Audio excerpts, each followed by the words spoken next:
छत्तीसगढ़ सामान्य अध्ययन से संबंधित 10 प्रश्नों पर रोज हम लोग डिस्कशन करते हैं, जो कि सीजीपीएससी और सीजी व्यापम के परीक्षाओं के लिए बहुत ज़्यादा इम्पोर्टेंट हो सकता है। सीधे हम लोग क्वेश्चंस पर आते हैं। तो आज का पहला क्वेश्चन है, बैगा जनजाति का मुख्यतः संकेंद्रण कहाँ पर है। तो आपको बताना है बैगा जनजाति जो कि हमारे छत्तीसगढ़ राज्य की एक विशेष पिछड़ी जनजाति है, तो इनका मुख्यतः संकेंद्रण कहाँ पर है, मतलब कि ये प्रमुखतः किस स्थान पर निवास करते हैं। अगर मैं हमारे छत्तीसगढ़ के नक्शे को बनाऊं तो कुछ इस तरह का है हमारा छत्तीसगढ़, कुछ इस तरह का।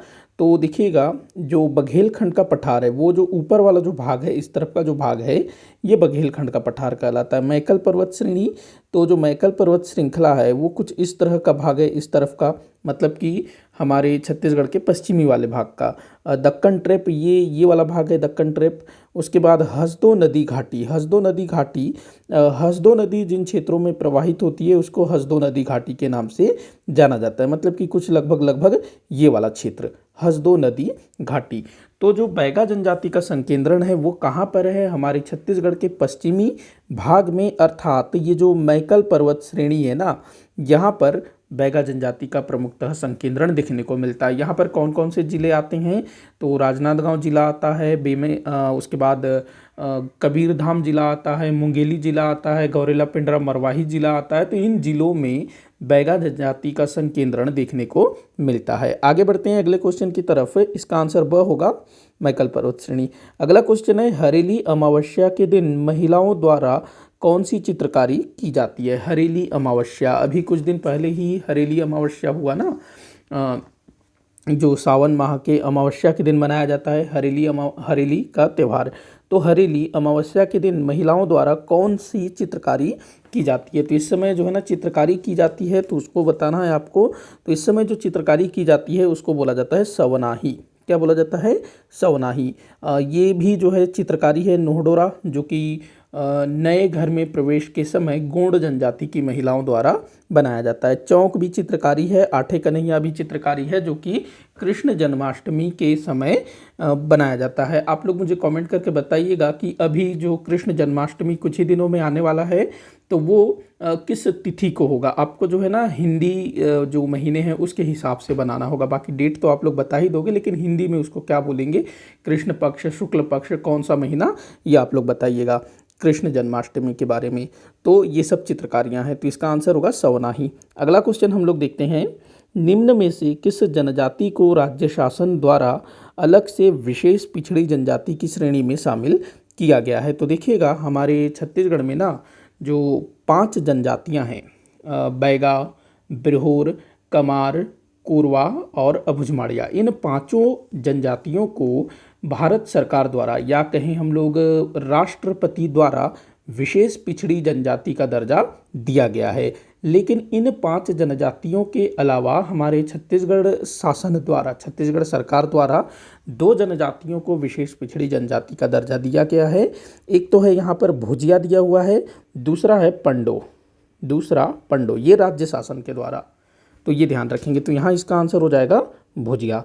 अगला क्वेश्चन हम लोग देखते हैं, राज्य के मुख्यमंत्री द्वारा किन स्थानों को जिला बनाने की घोषणा की गई है। तो अभी हमारे छत्तीसगढ़ राज्य के जो मुख्यमंत्री हैं ना, भूपेश बघेल जी, उन्होंने 15 अगस्त 2021 को घोषणा की कि 4 नए जिलों की स्थापित किए जाएंगे। तो ये 15 अगस्त 2021 को घोषणा किया गया। अभी सिर्फ घोषणा किया गया है, ये जिले अस्तित्व में नहीं आए हैं। अच्छा, उसके कुछ दिनों बाद एक और घोषणा की गई कि हमारे छत्तीसगढ़ का नाम जो 36 किलों के आधार पर पड़ा है, छत्तीसगढ़ों के आधार पर, तो अब ये कहा जा रहा है कि आने वाले समय में और नए जिलों की स्थापना होगी और जिलों की संख्या जो है 36 की जाएगी। तो ये बोला जा रहा है, मतलब अभी ये 4 जिलों का घोषणा किया गया है, जिससे 32 होंगे।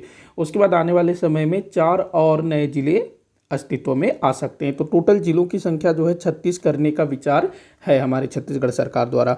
तो अभी जो 4 जिले बनाने की घोषणा की गई है, तो कौन कौन से स्थान को बनाने की घोषणा की गई है, तो एक तो है भाई सक्ती, जो जांजगीर चांपा जिले के अंतर्गत आता है, सारंगढ़, बिलाईगढ़, ये दोनों जो है ना, जैसे सारंगढ़ जो है रायगढ़ में आता है, बिलाईगढ़ बलौदाबाजार में आता है। तो इन दोनों क्षेत्रों को मिला करके एक जिला बनाया जाएगा। उसके बाद देखिएगा मोहला मानपुर, जो कि राजनांदगांव जिले में है, 2 तहसील है, मोहला तहसील, मानपुर तहसील, तो ये दोनों को भी जो है एक जिला बनाए जाने की घोषणा की गई है। उसके बाद है मनेंद्रगढ़, जो कि कोरिया जिले में है, तो इसको भी जो है जिला बनाने की घोषणा की गई है। तो टोटल 4 जिले बनाने की घोषणा की गई है फिलहाल। तो ये चारों, खैरागढ़ इसमें शामिल नहीं है। तो 1, 2, 3, 4 इसका आंसर है। और अभी जिलों की संख्या कितनी है? 28 है।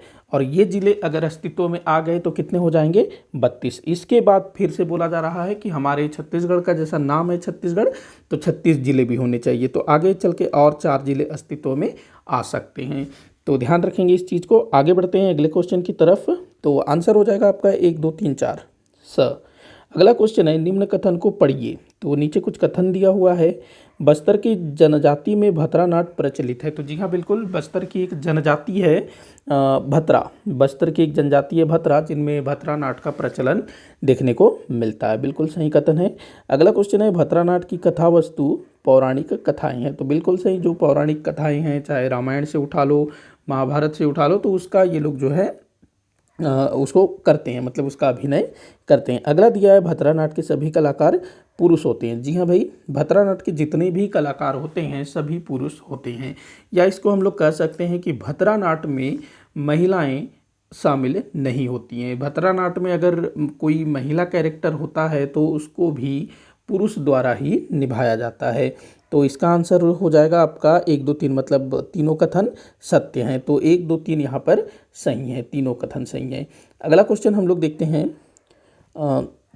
छत्तीसगढ़ की एकमात्र मुस्लिम जमींदारी कौन सी थी? छत्तीसगढ़ की एकमात्र मुस्लिम जमींदारी, देखिएगा हमारे छत्तीसगढ़ में बहुत सारी जमींदारियां थी या फिर कहीं रियासतें थी। तो उनमें से जो पेंड्रा जमींदारी हुआ करती थी ना, ये मुस्लिम जमींदारी हुआ करती थी मराठा काल में। अगला क्वेश्चन है, निम्न में से किस जनजाति में युवा गृह नहीं पाया जाता है? बहुत अच्छा क्वेश्चन है। हमारे छत्तीसगढ़ के बहुत से जनजातियों में युवा गृह देखने को मिलता है। विशेष करके मुरिया जनजाति में जो घोटुल है वो काफ़ी फेमस है। तो यहाँ हम लोग देख लेते हैं। तो पूछ रहा है कि किस जनजाति में युवा गृह नहीं पाया जाता है, नहीं पाया जाता है, उसको बताना है ना। तो देखिएगा यहाँ पर जो उर्रांव जनजाति है इसमें तो मिलता है, बिरहोर में भी मिलता है, उसके बाद बिरहोर में भी मिलता है, उसके बाद भारिया इसमें भी मिलता है। तो उर्रांव, बिरहोर, भारिया इनमें मिलता है, मतलब कि 2, 3, 5 इनमें मिलता है। लेकिन आपको बोलना है किन में नहीं पाया जाता है, वो आपको बताना है। तो कंवर जनजाति में नहीं पाया जाता है, भुजिया में नहीं पाया जाता है, बैगा में नहीं पाया जाता है। मतलब कि 1, 4, 6 ये आपका आंसर हो जाएगा। मतलब कि 1, 4, 6 कंवर जनजाति, भुजिया जनजाति और बैगा जनजाति, इन तीनों में जो है युवा गृह नहीं पाया जाता है। तो इसको ध्यान में रखिएगा। इसके अलावा अच्छा, अगर मैं बात करूं उर्रांव जनजाति की, तो यहाँ पर जो युवा गृह है उसको धुमकुरिया बोला जाता है।